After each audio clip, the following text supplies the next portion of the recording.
Hi hello ಸ್ಪರ್ಧಾ ಮಿತ್ರರೇ, ಎಲ್ಲರಿಗೂ ನಮಸ್ಕಾರ. ಈ ಒಂದು ವಿಡಿಯೋಗೆ ತಮ್ಮೆಲ್ಲರಿಗೂ ಆತ್ಮೀಯವಾದಂಥ ಸ್ವಾಗತ ಸುಸ್ವಾಗತವನ್ನು ಕೋರುತ್ತಾ ಈ ಒಂದು ವಿಡಿಯೋದಲ್ಲಿ ಸಾಮಾನ್ಯ ಜ್ಞಾನ ಪ್ರಶ್ನೆಗಳನ್ನು ನೋಡೋಣ ಸ್ನೇಹಿತರೆ. ಮುಂದಿನ ಯಾವುದೇ ಸ್ಪರ್ಧಾತ್ಮಕ ಪರೀಕ್ಷೆಗೆ ಅನುಕೂಲವಾಗತಕ್ಕಂಥ ಪ್ರಶ್ನೆಗಳಿರ್ತವೆ. ಮೊದಲ ಪ್ರಶ್ನೆ ಹೀಗಿದೆ: ಸಾರ್ಕ್ ಸಚಿವಾಲಯದ ಶಾಶ್ವತ ಪ್ರಧಾನ ಕಚೇರಿ ಎಲ್ಲಿದೆ? Option A Kathmandu, option B Dhaka, option C New Delhi, option D Islamabad. SAARC ಸಚಿವಾಲಯದ ಶಾಶ್ವತ ಪ್ರಧಾನ ಕಚೇರಿ ಎಲ್ಲಿದೆಪ್ಪ ಅಂತಂದ್ರೆ Kathmandu. Option A is the right answer. ಇನ್ನು ಎರಡನೇ ಪ್ರಶ್ನೆ ಹೀಗಿದೆ: ಪಾಲಿಥೀನ್ ಅನ್ನು ಉತ್ಪಾದಿಸಲು ಬೇಕಾಗುವ ವಸ್ತು ಯಾವುದು? Ethane, ethylene, ethyl alcohol, ethene. Polythene ಅನ್ನು ಉತ್ಪಾದಿಸಲು ಬೇಕಾಗುವ ವಸ್ತು ethylene. Option B is the right answer. Coffee ಮತ್ತು ಟೀ ಪಾನೀಯದಲ್ಲಿರುವ ಮುಖ್ಯ ಪ್ರಚೋದಕ ವಸ್ತು ಯಾವುದು? Nicotine, chlorophyll, caffeine, aspirin. Coffee ಮತ್ತು ಟೀ ಪಾನೀಯದಲ್ಲಿರುವ ಮುಖ್ಯ ಪ್ರಚೋದಕ ವಸ್ತು ಯಾವುದಪ್ಪ ಅಂತಂದ್ರೆ caffeine. Option C is the right answer.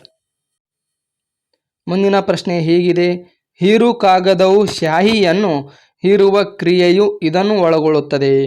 ಸ್ಯಾಹಿಯ ಜಿಗುಟು, ಲೋಮನಾಳ ಕ್ರಿಯೆ, ಹೀರು ಕಾಗದದ ಮೇಲೆ ಸ್ಯಾಹಿಯ ಪ್ರಸರಣ, ನುಗ್ಗುವ ಕ್ರಿಯೆ. ಹೀರು ಕಾಗದವು ಸ್ಯಾಹಿಯನ್ನು ಹೀರುವ ಕ್ರಿಯೆಯನ್ನು ಇದನ್ನು ಒಳಗೊಳ್ಳುತ್ತದಪ್ಪ ಅಂತಂದ್ರೆ ಲೋಮನಾಳ ಕ್ರಿಯೆಯನ್ನು ಒಳಗೊಂಡಿರುತ್ತದೆ. Option B is the right answer. ಸರ್ವೋಚ್ಚ ನ್ಯಾಯಾಲಯದ ನ್ಯಾಯಾಧೀಶರನ್ನು ಯಾರು ನೇಮಿಸುತ್ತಾರೆ? ಪ್ರಧಾನಮಂತ್ರಿ, ರಾಜ್ಯಸಭೆ, ರಾಷ್ಟ್ರಪತಿ, ಲೋಕಸಭೆ.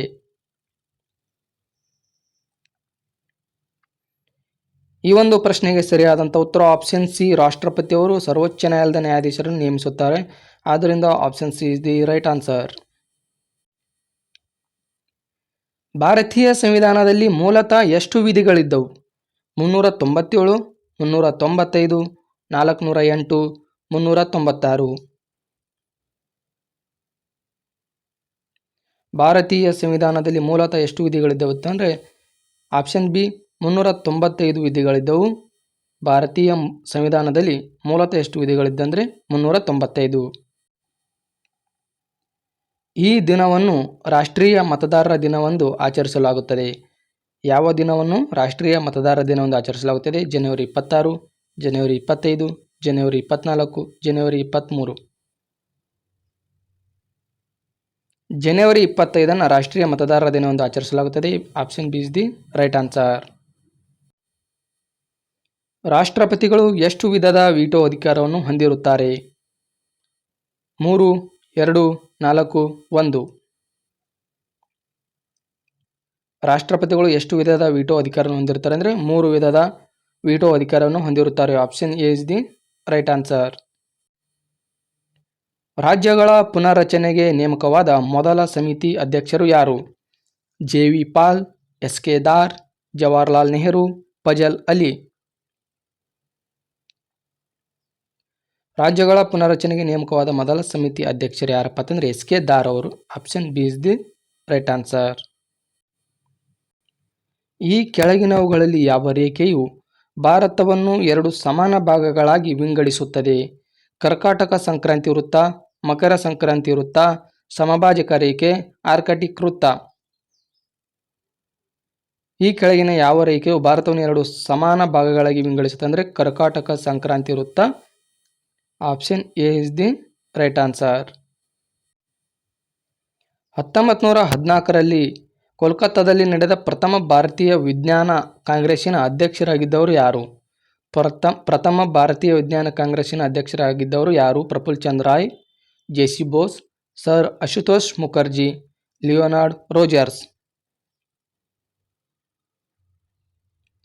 1914ರಲ್ಲಿ ಕಲ್ಕತ್ತಾದಲ್ಲಿ ನಡೆದ ಪ್ರಥಮ ಭಾರತೀಯ ವಿಜ್ಞಾನ ಕಾಂಗ್ರೆಸ್ನ ಅಧ್ಯಕ್ಷರಾಗಿದ್ದವರು sir Ashutosh Mukherjee. Option C is the right answer. ಈ ಕೆಳಗಿನ ಯಾವ ಅದಿರು ಕಬ್ಬಿಣದ ಅದಿರಿನ ಗುಂಪಿಗೆ ಸೇರಿರುವುದಿಲ್ಲ? Haematite, magnetite, ಅಂಥ್ರಾಸೈಟ್, ಲೆಮೊನೈಟ್.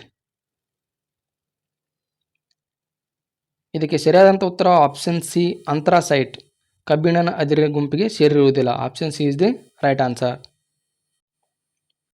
ಈ ಕೆಳಗಿನ ಯಾವ ನಗರದಲ್ಲಿ ಹಡಗು ನಿರ್ಮಾಣ ಕೈಗಾರಿಕೆಯು ಸ್ಥಾಪಿತವಾಗಿದೆ? ಚೆನ್ನೈ, ಪಾರಾದೀಪ್, ಮುಂಬೈ, ಕೊಚ್ಚಿನ್.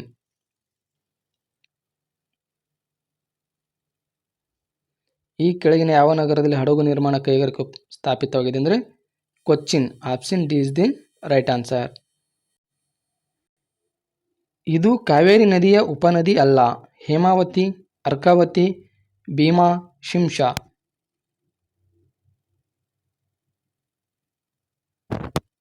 ಭೀಮಾ ನದಿಯು ಕಾವೇರಿ ನದಿಯ ಉಪನದಿ ಆಗಿರುವುದಿಲ್ಲ. ಆದ್ದರಿಂದ option C is the right answer. ಸ್ನೇಹಿತರೆ, ಇಷ್ಟೊತ್ತು ತಾಳ್ಮೆಯಿಂದ ವಿಡಿಯೋನ ವೀಕ್ಷಿಸಿದ್ದಕ್ಕಾಗಿ ಎಲ್ಲ ಸ್ಪರ್ಧಾ ಮಿತ್ರರಿಗೆ ಧನ್ಯವಾದಗಳು. ಇನ್ನೂ ಯಾರು ನಮ್ಮ ಚಾನಲನ್ನು ಸಬ್ಸ್ಕ್ರೈಬ್ ಮಾಡಿಲ್ವೋ ದಯವಿಟ್ಟು ನಮ್ಮ ಚಾನಲನ್ನು ಸಬ್ಸ್ಕ್ರೈಬ್ ಮಾಡಿ ಅಂತ ಹೇಳ್ತಾ ಈ ವಿಡಿಯೋನ ಇಲ್ಲಿಗೆ ಮುಗಿಸೋಣ ಸ್ನೇಹಿತರೆ. ನಮಸ್ಕಾರ.